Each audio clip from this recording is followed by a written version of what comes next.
Hi hi ಎಲ್ಲ big boss ಲವರ್ಸಿಗೆ ನನ್ನ ಕಡೆಯಿಂದ ಬಿಗ್ ಹಾಯ್. ಕ್ವಾಟ್ಲೆ ಕಿಚನ್ ಸೀಸನ್ 2 ಬಂದೇ ಬಿಡ್ತು. ಇವತ್ತೇ ಸಂಜೆ ಅಂದರೆ ಶನಿವಾರ ಸಂಜೆ 6 ಗಂಟೆಗೆ, ಇವತ್ತು ಸಂಜೆ 6 ಗಂಟೆಗೆ ಶಾರ್ಪ್ ಎಲ್ಲರೂ ಕಲಸ್ಕೊಂಡ ವೈನ ನೋಡೋದನ್ನ ಮರಿಬೇಡಿ.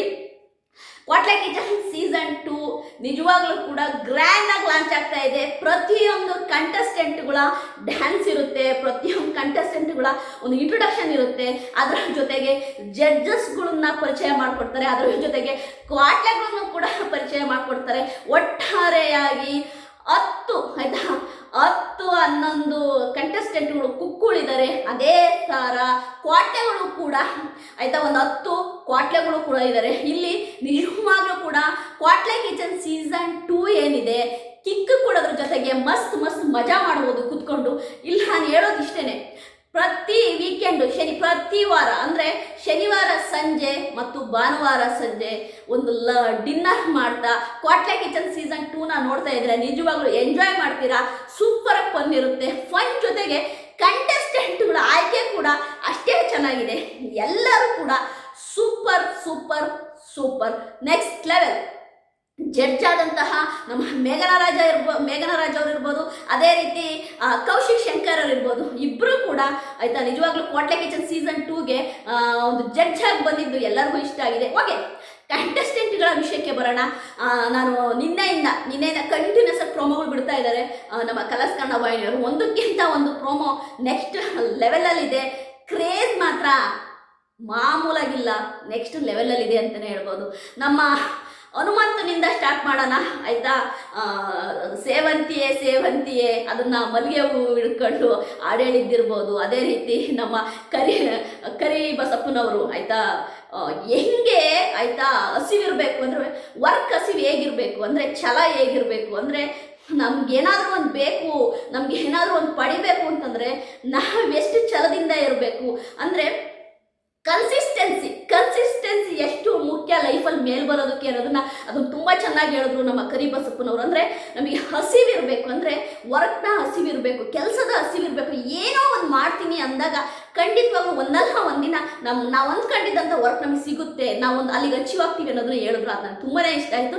ಅದೇ ರೀತಿ ನಮ್ಮ ಹನುಮಂತ ಮತ್ತು ಕರಿಬಸಪ್ಪನವರ ಜೊತೆಗೆ ನಮ್ಮ ಕರಿಬಸಪ್ಪನವರು ಮಲ್ಲಿಗೆ ಹೂ ಹಿಡ್ಕೊಂಡು ಒಂದು ಹೇಳಿದ್ರು ರೀ, ದುಡ್ಡು ಮಲ್ಲಿಗೆ ಹೂ ಹಿಡ್ಕೊಂಡು. ಅದಂತೂ ನನಗೆ ಎಕ್ಸ್ಟ್ರಾಡಿನರಿ. ಏನು ಗೊತ್ತಾ, ಈ ಮಲ್ಲಿಗೆ ಹೂವು ದೇವ್ರ ಪಾದ ಸೇರಬೇಕು, ಇಲ್ಲ ಸುಂದರವಾಗಿರೋ ಹುಡುಗಿಯ ಮುಡಿ ಸೇರಬೇಕು, ಆಗ್ಲೇ ಈ ಹೂವಿಗೆ ಒಂದು ಬೆಲೆ ಬರೋದು ಅಂದರು. ಅದು ನಿಜವಾಗ್ಲೂ ಕೂಡ ಗ್ರೇಟ್ ಅಂತೀನಿ. ಯಾಕೆಂದರೆ ಯಾವತ್ತೂ ಅಷ್ಟೇ ಮಲ್ಲಿಗೆ ಹೂವು ಸುಮ್ಮನೆ ಇಟ್ಟರೆ ಬಾಡೋಗುತ್ತೆ. ಅದು ಯಾವಾಗಲೂ ದೇವ್ರ ಪಾದ ಸೇರಬೇಕು, ಇಲ್ಲ ಒಬ್ಬ ಹೆಣ್ಮಗಳ ಮುಡಿ ಸೇರಬೇಕು, ಆವಾಗಲೇ ಆ ಹೂವಿಗೆ ಬೆಲೆ ಅನ್ನೋದು. ಅದು ನನಗೆ ತುಂಬಾ ಖುಷಿ ಆಯಿತು. ಓಕೆ, ಇದಾದಮೇಲೆ ನಮ್ಮ ಯಾರಪ್ಪ ಅಂದರೆ ಭವಿಷ್ಯ ನಿಮ್ಮೆಲ್ಲರಿಗೂ ಗೊತ್ತು ಭವಿಷ್ಯ ಅವರು ನಿಜವಾಗ್ಲೂ ಕೂಡ ಬಿಗ್ ಬಾಸ್ ಕನ್ನಡ ಸೀಸನ್ 13ಗೆ ಬರುವ ಎಲ್ಲ ಲಕ್ಷಣಗಳು ಕಾಣ್ತಾ ಇದೆ. ಓಕೆ, ಭವಿಷ್ಯ ಯಾರಂದರೆ ನಿಮ್ಮೆಲ್ಲರಿಗೂ ಗೊತ್ತು, ಗಂಧದ ಗುಡಿ ಸೀರಿಯಲಲ್ಲಿ ಹೀರೋ ಪಾತ್ರ ಮಾಡ್ತಾ ಇದ್ದಾರೆ. ಅವರಂತೂ ನಿಜವಾಗ್ಲೂ ನಾನು ಎಕ್ಸ್ಪೆಕ್ಟೇ ಮಾಡಿರಲಿಲ್ಲ. ಭವಿಷ್ಯ ಅವರು ನಮ್ಮ ರಕ್ಷಿತಾ ಅವರಿಗೆ ಪ್ರಪೋಸೇ ಮಾಡಿಬಿಟ್ರು. ಅವಳು ಯಾವಾಗಲೂ ಒಂದು ಎಂಥದಪ್ಪ ಸೇವಂತಿಯೇ ಹಾಡೆಲ್ಲ ಹೇಳ್ತಿರ್ತಾಳಲ್ಲ, ಆ ಕಾಲ್ಗೆಜ್ಜೆದು ಒಂದು ಬರುತ್ತಲ್ಲ, ಅವರು ಕಾಲ್ಗೆಜ್ಜೆನೇ ತಗೊಂಬಂದ್ಬಿಟ್ಟು ನೀನು ಕಾಲು ಕೊಟ್ಟರೆ ನಿನ್ನ ಕಾಲಿಗೆ ಹಾಕಿ ಪ್ರಪೋಸ್ ಮಾಡ್ತೀನಿ ತುಂಬಾ ಕ್ಯೂಟಾಗಿ ಮಾಡಿದ್ರು. ರಕ್ಷಿತಾ ಹಂಗೆ ಕರಗಿ ನೀರಾಗ್ಬಿಟ್ರು. ಅಂದರೆ ತುಂಬ ಅವಳಿಗೆ ಶೈ ಆಯಿತು ರಕ್ಷಿತನಿಗೆ. ಅಂದರೆ ಒಂಥರ ಅಂದರೆ ಭವಿಷ್ಯ ತುಂಬ ನ್ಯಾಚುರಲ್ ಆಗಿ ನಮ್ಮ ರಕ್ಷಿತಾ ಶೆಟ್ಟಿಯವರಿಗೆ ಆ ಪ್ರಪೋಸ್ ಮಾಡಿದ್ದೇನಿದೆ, ಕಾಲನ್ನು ಹಿಡ್ಕೊಂಡು ಆ ಗೆಜ್ಜೆನ ಹಾಕಿದ್ದೇನಿದೆ, ಆ ಪ್ರಪೋಸ್ ಮಾಡಿದ್ದೇನಿದೆ, ಅದೆಲ್ಲವೂ ಕೂಡ ತುಂಬಾ ಇದರಲ್ಲಿತ್ತು. ಅಂದರೆ ಜೆನ್ಯೂನ್ ಆಗಿತ್ತು. ತುಂಬಾ ಪ್ರೀತಿಯಿಂದ ಮಾಡಿದ್ರು ಭವಿಷ್ಯ ಅವರು. ನನಗೆ ತುಂಬ ಖುಷಿ ಆಯಿತು. ಬಿಗ್ ಬಾಸ್ ಕನ್ನಡ ಸೀಸನ್ 13ಗೆ ನಾನು ನಿಮ್ಮನ್ನು ಎಕ್ಸ್ಪೆಕ್ಟ್ ಮಾಡ್ತೀನಿ.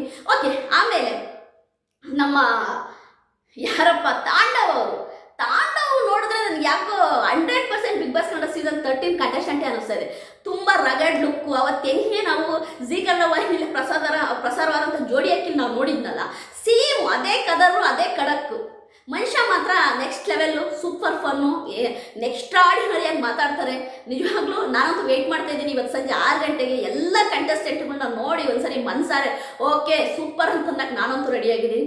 ಅದೇ ರೀತಿ ನಮ್ಮ ತಾಂಡವ್ ಆದಮೇಲೆ ಆಯಿತಾ, ನಮ್ಮ ಸೂರಜ್ ಅವರು, ಗುರು ಸೂರಜ್ ನೆಕ್ಸ್ಟ್ ಲೆವೆಲ್ ಗುರು, ನೆಕ್ಸ್ಟ್ ಲೆವೆಲ್ ಅನ್ನೋದಕ್ಕಿಂತನೂ ನನಗೆ ಸೂರಜ್ ಯಾಕೆ ಇಷ್ಟ ಆಗ್ತಾನೆ ಅಂತಂದರೆ, ಯಾವುದೇ ಒಂದು ಪಾತ್ರ ಕೊಟ್ರು, ಏನೇ ಮಾಡೋಕ್ಕೆ ಕೊಟ್ರು ಸೂಪರಾಗಿ ಮಾಡ್ತಾರೆ. ಸೂರಜ್ ಅವ್ರಿಗೆ ನಿಜವಾಗ್ಲೂ ಕೂಡ ನೆಕ್ಸ್ಟು ನಮ್ಮ ಗಾಂಧಿನಗರದಲ್ಲಿ ಒಂದು ಹೀರೋ ಆಗ್ತಾರೆ ಅಂತ ನನಗೆ ಯಾಕೋ ಅನ್ನಿಸ್ತಾ ಇದೆ. ಯಾಕೆಂದರೆ ಸೂರಜ್ ಅವರು ನಿಜವಾಗ್ಲೂ ಕೂಡ ಅವರು ಕ್ವಾಟ್ಲೆ ಕಿಚನ್ ಸೀಸನ್ 2ನ ಆಯ್ಕೆ ಮಾಡಿಕೊಂಡು ಒಂದು ಬೆಸ್ಟ್ ಕೆಲಸ ಮಾಡಿದ್ದಾರೆ ಅಂತ ಅನಿಸ್ತಿದ್ದೆ. ಯಾಕೆಂದರೆ ಸೂರಜ್ ಅವರು ಎಂಟ್ರಿ ಕೊಡ್ತಿದ್ದಂಕನೇ ಎಲ್ಲರೂ ಕೂಡ ಸೂರಜ್ ಅವ್ರನ್ನ ನೋಡಿ ಖುಷಿ ಪಡ್ತಾರೆ. ಅದೇ ರೀತಿ ಸೂರಜ್ ಈಗ ಭವಿಷ್ಯ ಪ್ರಪೋಸ್ ಮಾಡಿದ್ರಲ್ವ, ನಿಮಗೇನಾದರೂ ಪ್ರಪೋಸ್ ಮಾಡೋಕ್ಕೆ ಗೊತ್ತಿದೆಯಾ ಅಂತೇಳಿ ನಮ್ಮ ಸುಷ್ಮಾ ಅವ್ರು ಕೇಳ್ತಾರೆ ನಿರೂಪಕರು. ಅವಾಗ ನಮ್ಮ ಸೂರಜ್ ಅವರು ಹೇಳ್ತಾರೆ ನನಗೆ ಪ್ರಪೋಸಲ್ ಮಾಡೋಕ್ಕೆ ಬರಲ್ಲ ಅಂತಾರೆ. ಅವಾಗ ಅಂತ, ಯಾಕೆಂದ್ರೆ ನಾವು ಬಿಗ್ ಬಾಸ್ ಮನೇಲಿ ನೋಡಿದ್ವಲ್ವಾ. ಬಟ್ ಬಿಗ್ ಬಾಸ್ ಮನೆಯಲ್ಲಿ ನಿಜವಾಗ್ಲೂ ಕೂಡ ರಾಶಿಕಾ ಮಿಸ್ ಮಾಡ್ಕೊಂಡ್ರು ಸೂರಜ್ ಅವ್ರನ್ನ ಅಂತಲೇ ಹೇಳ್ಬೋದು. ಯಾಕೆಂದರೆ ಪಾಪ ಸೂರಜ್ ತುಂಬ ಟ್ರೈ ಮಾಡಿದ್ರು, ತುಂಬ ಟ್ರೈ ಮಾಡಿದ್ರು. ಬಟ್ ರಾಶಿಕಾ ಮಿಸ್ ಮಾಡ್ಕೊಂಡ್ರು. ಅದಕ್ಕೆ ಹೇಳ್ತಾರಲ್ವಾ, ಒಳ್ಳೆ ಹುಡುಗನ್ನ ಮಿಸ್ ಮಾಡ್ಕೊಂಡ್ಮೇಲೆ ಕಣ್ಣೀರು ಹಾಕ್ತಾರೆ ಹುಡುಗಿರು. ಅದು ಏನು ಮಾಡೋಕ್ಕಾಗಲ್ಲ, ಎಲ್ಲ ಹುಡುಗಿರಿಗೂ ಹಣೆ ಬರ ಅದೇನೆ. ಆಮೇಲೆ ಸೂರಜ್ ಅವರು ಫುಲ್ ಪುಷಪ್ ಎಲ್ಲ ಮಾಡಿ ಆಯಿತಾ, ಅವ್ರದ್ದು ಬಾಡಿಯೆಲ್ಲ ಎಕ್ಸ್ಪೋಸ್ ಮಾಡಿ 6 ಪ್ಯಾಕ್ ಎಲ್ಲ ತೋರಿಸಿ ಫುಲ್ ಇಂಪ್ರೆಸ್ ಮಾಡ್ತಾಯಿದ್ರು. ಅಲ್ಲಿ ಕೂತಂತಹ ನಮ್ಮ ಕುಕ್ಕುಗಳು ಮತ್ತು ಕ್ವಾಟ್ಲೆಗಳು ಎಲ್ಲ ಕುತ್ಕೊಂಡು ನಮ್ಮ ಸೂರಜ್ ಅವ್ರನ್ನ ನೋಡಿ ಆಯಿತಾ, ಅವರ 6 ಪ್ಯಾಕ್ನ ನೋಡಿ ಖುಷಿ ಪಡ್ತಾಯಿದ್ರು. ಒಟ್ಟಾರೆ ಆ ಸುಂದರವಾದ ಹುಡುಗಿಯರ ಮಧ್ಯೆ ನಮ್ಮ ಸೂರಜ್ ಅವರು ಒಂಥರ ಹೀರೋ ಆಗಿ ನಿಂತಿದ್ದಾರೆ ಅಂತಲೇ ಹೇಳ್ಬೋದು. ನಿಜವಾಗ್ಲೂ ಸೂರಜ್ ಅಂತ ಹುಡುಗ ಇದ್ದಾನಲ್ಲ, ಅಂಥ ಹುಡುಗರು ನಿಜವಾಗ್ಲೂ ಅವ್ರು ಏನು ಮಾಡೋಕ್ಕೂ ರೆಡಿ ಇರ್ತಾರೆ. ಅಂದರೆ ಅವರಿಗೆ ವರ್ಕ್ನ ಹಸಿವಿದೆ, ಅಂದರೆ ಅಚೀವ್ ಮಾಡೋಕ್ಕೆ ಅವ್ರು ಕಾಯ್ತಾ ಇದ್ದಾರೆ. ಹಾಗಾಗಿ ಸೂರಜ್ ಸಿಕ್ಕಿರೋ ಆಪರ್ಚುನಿಟಿನ ಮಿಸ್ ಮಾಡ್ದಂಗೆ ಕ್ವಾಟ್ಲೆ ಕಿಚನ್ ಸೀಸನ್ 2 ಬಂದಿತ್ತು. ನನಗಂತೂ ಖುಷಿ ಆಯಿತು. ಅದಾದ ನಂತರ ನಾನು ಎಲ್ಲ ಪ್ರೋಮೋದು ನಿನ್ನೆ ಏನೇ ಪ್ರೋಮೋ ಬಂತು ಎಲ್ಲ ನಿಮಗೆ ಕಂಟಿನ್ಯೂಸ್ ನಿಮ್ಮ ಮುಂದೆ ತರ್ತಾ ಇದ್ದೀನಿ.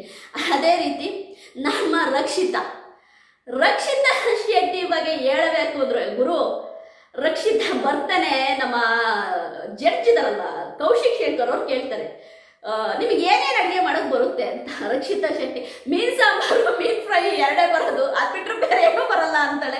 ಏಕೆಂದರೆ ಅವಳು ಮಾಡೋದೇ ಅದು. ಆಮೇಲೆ ನಮ್ಮ ಕೌಶಿಕ್ ಅವ್ರು ಹೇಳ್ತಾರೆ ಅದು ಯಾಕೆ ಬಿಟ್ಟರೆ ಬೇರೆ ಏನೂ ಮಾಡಲ್ಲ, ನನಗೆ ಗೊತ್ತಿರೋದೇ ಅದು ಅಂತ. ಅಂದರೆ ತುಂಬ ಫನ್ನಾಗಿ ಹೇಳ್ತಾಳೆ. ಅದೇ ರೀತಿ ನಮ್ಮ ಮೇಘನ ರಾಜ್ ಅವರು ಕೇಳ್ತಾಳೆ, ಅಂದರೆ ನೀವು ಲಾಗರ ಅಂತ, ನಾನು ಲಾಗರು ನೀವು ಲಾಗರ್ ಅಂತ ನಮ್ಮ ನಗಾಡ್ತಾರೆ ನಮ್ಮ ಮೇಘನ ರಾಜ್ ಅವರು. ಅದೇ ರೀತಿ ನಮ್ಮ ರಕ್ಷಿತಾ ಶೆಟ್ಟಿಯ ಫನ್ನು ನಿಜವಾಗ್ಲೂ ಕೂಡ ಅವಳಿಗೆ ಗೊತ್ತಿದ್ದು ಮಾತಾಡ್ತಾಳೋ ಗೊತ್ತಿಲ್ಲದೆ ಮಾತಾಡ್ತಾಳೋ ಗೊತ್ತಿಲ್ಲ, ಅಲ್ಲಲ್ಲೇ ಆ ಫನ್ ಏನಿದೆ ನಿಜವಾಗ್ಲೂ ಚೆನ್ನಾಗಿ ಅದು ಕ್ಲಿಕ್ ಆಗುತ್ತೆ ಅಂತಲೇ ಹೇಳ್ಬೋದು. ಅದಾದ ನಂತರ ನಮ್ಮ ಯಾರಪ್ಪ ಕ್ವಾಟ್ಲೆಗಳು ಆಯಿತಾ, ಕ್ವಾಟ್ಲೆಗಳಲ್ಲಿ ಅಮೃತ ರಾಜ್ ಅಂತ ಒಂದು ಹುಡುಗಿ ಬಂದಿದ್ದಾಳೆ, ತುಂಬ ಕ್ಯೂಟ್ ಆಗಿದ್ದಾಳೆ, ಒಳ್ಳೆ ಬಾಬಿ ಡಾಲ್ ಇದ್ದಂಗಿದ್ದಾಳೆ. ಅವಳಿಗೆ ನೀನು ಏನು ಬರುತ್ತೆ ಅಂತ ಕೇಳಿದ್ರೆ ಒಂದು ಮ್ಯಾಗಿ ಬರುತ್ತೆ ಮಾಡೋಕ್ಕೆ, ಬಿಸಿ ನೀರು ನೀಡೋದು, ಮ್ಯಾಗಿನ ನೀರು ಕುದಿಯೋದು, ಮ್ಯಾಗಿ ಹಾಕಿ ಮ್ಯಾಗಿ ಮಾಡಿ ತಿನ್ನೋಕ್ಕೊಂದು ಬರುತ್ತೆ ಅಂತ. ಆಮೇಲೆ ನಮ್ಮ ಕೌಶಿಕ್ ಶಂಕರ್ ಅವರಿಗೆ ಆಯಿತಾ ಜನ್ಮ ಸಾರ್ಥಕ, ಮ್ಯಾಗಿ ಮಾಡೋದಾದ್ರೂ ಕಲ್ತಿದ್ಯಾರ ಅಂತೇಳಿ ಮನಸ್ಸಲ್ಲಿ ಅಂದ್ಕೊಂಡ್ರೆ ತುಂಬ ಕ್ಯೂಟ್ ಆಗಿದ್ದಾಳೆ ಅಮೃತ. ನನಗೆ ಅಮೃತ ಯಾಕೆ ಇಷ್ಟ ಆಗ್ತಾಳೆ ಅಂತಂದರೆ, ನಾನು ಅವ್ರದ್ದು ಏನು ಭರ್ಜರಿ ಬ್ಯಾಚುಲರ್ಸಲ್ಲಿ ನಾನು ಆ ಹುಡುಗಿನ ನೋಡಿದ್ದೆ. ತುಂಬ ಜೆನ್ಯೂನ್ ಹುಡುಗಿ ಆ ಹುಡುಗಿ ಆಯಿತಾ, ತುಂಬ ಜೆನ್ಯೂನು. ಅಂದರೆ ಸುನೀಲ್ ಅವರೊಟ್ಟಿಗೆ ಭರ್ಜರಿ ಬ್ಯಾಚುಲರ್ಸಲ್ಲಿ ಪೇರಾಗಿ ಅವಳು ಅಲ್ಲೇ ಇದ್ಲು ಆಯಿತಾ, ತುಂಬ ಒಳ್ಳೆ ಹುಡುಗಿ. ಹಾಗಾಗಿ ನನಗೆ ಅಮೃತ ರಾಜ್ ತುಂಬಾ ಇಷ್ಟ ಆಯಿತು. ತುಂಬ ಕ್ಯೂಟ್, ಒಳ್ಳೆ ಹೆಂಗಿದೆ ಗೊತ್ತಾ, ದಂತದ ಗೊಂಬೆ ಇದ್ದಾಗಿದೆ ಆಯಿತಾ. ಅದೇ ರೀತಿ ಇನ್ನು ಕ್ವಾಟ್ಲೆಗಳೆಲ್ಲ ನಿಮಗೆ ಗೊತ್ತಲ್ವ ನಿಮಗೆ ಆಯಿತಾ, ತುಂಬ ಜನ ಇದ್ದಾರೆ ಕ್ವಾಟ್ಲೆಗಳು ಆಯಿತಾ, ಒಂದು 10 ಜನ ಇದ್ದಾರೆ ನಿಮಗೆ. ಎಲ್ಲರೂ ಕೂಡ ಒಬ್ಬರಿಗಿಂತ ಒಬ್ಬರು ತುಂಬ ಚೆನ್ನಾಗಿ ಆ್ಯಕ್ಟಿವ್ ಆಗಿರುವಂಥ ಕ್ವಾಟ್ಲೆಗಳೇ ಬಂದಿದ್ದಾರೆ. ನೋಡೋಣ ಇವತ್ತು ಕ್ವಾಟ್ಲೆಗಳ ದರ್ಬಾರ್ ಹೇಗಿರುತ್ತೆ, ಕುಕ್ಕುಗಳ ಆಯಿತಾ ಕುಕ್ಕಿಂಗ್ ಹೇಗಿರುತ್ತೆ, ಲಾಂಚಿಂಗ್ ಡೇ ಅದು ಗ್ರ್ಯಾಂಡಾಗಿ ಲಾಂಚ್ ಆಗ್ತಾ ಇದೆ ಬಿಗ್ ಬಾಸ್ ಕನ್ನಡ ಸೀಸನ್ 12 ಆಯಿತಾ. ಇವತ್ತು ಸಂಜೆ 6 ಗಂಟೆಗೆ ಕಲರ್ಸ್ ಕನ್ನಡ ವಾಹಿನಿಯನ್ನು ನೋಡೋದನ್ನು ಮಿಸ್ ಮಾಡ್ಕೋಬೇಡಿ. ಒಟ್ಟಾರೆಯಾಗಿ ಕ್ವಾಟ್ಲೆ ಕಿಚನ್ ಸೀಸನ್ 2 ಏನಿದೆ ನಿಮ್ಮ ಎಲ್ಲರಿಗೂ ಕೂಡ ಒಂದು ಎಂಟರ್ಟೈನ್ಮೆಂಟ್ ಕೊಡುತ್ತೆ. ಅದು ನಮ್ಮ ಓಂ ಪ್ರಕಾಶ್ ಇದಾರಲ್ಲ, ಅಯ್ಯೋ ಗುರು ನೆಕ್ಸ್ಟ್ ಲೆವೆಲ್ ಗುರು. ಓಂ ಪ್ರಕಾಶ್ ಸಿನಿಮಾನ ನಿರ್ದೇಶನ ಮಾಡೋದು ನೋಡಿದ್ದೆ, ಬಟ್ ಓಂ ಪ್ರಕಾಶ್ ಏನು ಗೊತ್ತಾ, ಕಾಂಟ್ರವರ್ಸಿಯ ಜೊತೆಗೆ ಫನ್ನು ಇರೋದನ್ನ ಇದ್ದಂಗೆ ಹಂಗೆ ಮುಖದ ಮೇಲೆ ಹೊಡೆದಂಗೆ ಹೇಳ್ತಾ ಇರ್ತಾರೆ. ಅಂಥ ಜೆನ್ಯೂಟಿ ಮನುಷ್ಯ, ಅಂದರೆ ಫಿಲ್ಟ್ರ್ ಇಲ್ಲ. ಓಂ ಪ್ರಕಾಶ್ ಫಿಲ್ಟ್ರೇ ಇಲ್ಲ, ಇರೋ ವಿಷಯ ನನಗೆ ತೆಗೆದು ಬಿಡ್ತಾ ಇರ್ತಾರೆ. ಅವ್ರಿಗೆ ಏನು ಅವ್ರ ತಲೆನೇ ಕೆಡಿಸ್ಕೊಳಲ್ಲ ಮುಂದಿನ ವ್ಯಕ್ತಿ ಏನು ಹೇಳ್ತಾರೆ ಅಂತ. ಅವ್ರು ಏನು ಅನ್ಸುತ್ತೆ ಅದನ್ನು ತೆಗೆದು ಹೇಳ್ತಾ ಇರ್ತಾರೆ. ಅದೇ ರೀತಿ ಈ ಸರಿ ನಿಜವಾಗ್ಲೂ ಕ್ವಾಟ್ಲೆ ಕಿಚನ್ ಸೀಸನ್ 2 ಅಲ್ಲಿ ಆಯ್ಕೆ ಮಾತ್ರ ತುಂಬ ಚೆನ್ನಾಗಿದೆ. ಎಲ್ಲ ಕಂಟೆಸ್ಟೆಂಟ್ಗಳು ಕೂಡ, ಅದು ತಾಂಡವ್ ಆಗಿರ್ಬೋದು, ಭವಿಷ್ಯ ಆಗಿರ್ಬೋದು, ಆಯಿತಾ, ಅದೇ ರೀತಿ ನಮ್ಮ ಯಾರೋ ಸೂರಜ್ ಆಗಿರ್ಬೋದು, ಎಲ್ಲರೂ ಕೂಡ ಯಂಗ್ ಆ್ಯಂಡ್ ಎನರ್ಜೆಟಿಕ್ ಆಗಿರುವಂತಹ ಕಂಟೆಸ್ಟೆಂಟ್ಗಳು. ಹುಡುಗಿರಲ್ಲೂ ಕೂಡ ಆಯಿತಾ ತುಂಬಾ, ರಕ್ಷಿತಾ ಶೆಟ್ಟಿ ಇರ್ಬೋದು, ಅದೇ ರೀತಿ ಆಯಿತಾ ನಮ್ಮ ಯಾರೋ ಅಮೃತ ರಾಜ್ ಇರ್ಬೋದು, ಪ್ರಿಯಾಂಕಾ ಇರ್ಬೋದು, ಅಂದರೆ ಪ್ರಿಯಾಂಕಾ ಬಿಗ್ ಬಾಸ್ ಅಲ್ಲಿ ಮನೇಲಿ ಬಂದಿದ್ರಲ್ಲ, ಪ್ರಿಯಾಂಕಾ ಇರ್ಬೋದು, ಎಲ್ಲರೂ ಕೂಡ. ಆಮೇಲೆ ನಮ್ಮ ಮೀನಮ್ಮ ಮೇಘು ಇರ್ಬೋದು, ಅದೇ ರೀತಿ ತುಂಬ ಕಂಟೆಸ್ಟೆಂಟ್ಗಳು ಆಯಿತಾ, ಕಾವ್ಯಶ್ರೀ ಗೌಡ ಇರ್ಬೋದು, ಎಲ್ಲರೂ ಕೂಡ ತುಂಬಾ ಎನರ್ಜೆಟಿಕ್ ಆಗಿದ್ದಾರೆ. ನೋಡೋಣ ಕ್ವಾಟ್ಲೆ ಕಿಚನ್ ಹೇಗೆ ಬರುತ್ತೆ ಅಂತ. ಶಾರ್ಪಾಗಿ ಸಂಜೆ 6 ಗಂಟೆಗೆ ಕಾಯ್ತಾ ಇರಿ, ನೋಡೋಣ. ನಾನು ನೋಡ್ತೀನಿ, ನೋಡಿ ಫುಲ್ ಎಪಿಸೋಡ್ ನೋಡಿ ನಿಮ್ಮ ಮುಂದೆ ಆಯಿತಾ, ಆ ಫುಲ್ ಎಪಿಸೋಡಿನ ರಿವ್ಯೂ ಮಾಡ್ತೀನಿ. ಹೇಗಿರುತ್ತೆ ಎಪಿಸೋಡು, ಯಾವ್ಯಾವ ಕಂಟೆಸ್ಟೆಂಟ್ ಹೇಗಿದ್ರು, ಏನೇನೆಲ್ಲ ಮಾಡಿದ್ರು, ಎಲ್ಲದನ್ನೂ ನಿಮ್ಮ ಮುಂದೆ ತರ್ತೀನಿ ಈ ಸರಿ ಆಯಿತಾ. ನಿಜವಾಗ್ಲೂ ನನ್ನ ಕ್ವಾಟ್ಲೆ ಕಿಚನ್ ಸೀಸನ್ 2ನ ರಿವ್ಯೂ ಇರ್ಬೋದು, ಅದೇ ರೀತಿ ಬಿಗ್ ಬಾಸ್ ಕನ್ನಡ ಸೀಸನ್ 30ನ ರಿವ್ಯೂ ಇರ್ಬೋದು, ಮಾಸ್ ಆಗಿರುತ್ತೆ, ನೆಕ್ಸ್ಟ್ ಲೆವೆಲ್ ಆಗಿರುತ್ತೆ. ಪ್ರತಿಯೊಬ್ಬರ ಆಯಿತಾ ಕಂಟೆಸ್ಟೆಂಟ್ಗಳ ಬಗ್ಗೆಯೂ ಕೂಡ ಪಿನ್ ಟು ಪಿನ್ ನಿಮ್ಮ ಮುಂದೆ ತರ್ತಾ ಇರ್ತೀನಿ. ಯಾಕೆ ಅಂತಂದರೆ ಈ ಸರಿ 2.0 ಮಾಸ್ ರಿವ್ಯೂ ಲೋಡಿಂಗು ಕಾಯ್ತಾ ಇರಿ. ಅದಕ್ಕೋಸ್ಕರ ನೀವು ಮಾಡಬೇಕಾಗಿರೋದು ಇಷ್ಟೇ, ನನ್ನ ಚಾನಲ್ನ ಸಬ್ಸ್ಕ್ರೈಬ್ ಮಾಡ್ಕೊಳ್ಳಿ. ಬಾಯ್.